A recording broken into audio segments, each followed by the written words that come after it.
પોરબંદર શહેરમાં જાહેર સુવિધાઓની જાળવણી સામે ફરી પ્રશ્નો ઊભા થયા છે, જેમાં કમલાબાગ પોલીસ સ્ટેશન સામે આવેલ સુલભ શૌચાલયમાં લાંબા સમયથી બંધ હાલતમાં છે, જ્યારે જાહેર યુરિનલ પણ બિસ્માર હાલતમાં હોવાથી સ્થાનિકોને ભારે હાલાકી ભોગવવી પડી રહી છે।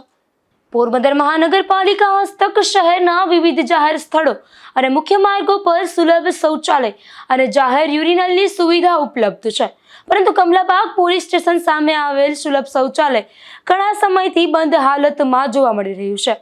આ ઉપરાંત અહીં આવેલ જાહેર યુરિનલ પણ જર્જરિત અને બિસ્માર હાલતમાં હોવાથી તેનો યોગ્ય ઉપયોગ થઈ શકતો નથી, જેના કારણે સ્થાનિક રહેવાસીઓ, વેપારીઓ તેમજ અહીંથી પસાર થતા લોકોને ભારે મુશ્કેલીનો સામનો કરવો પડી રહ્યો છે।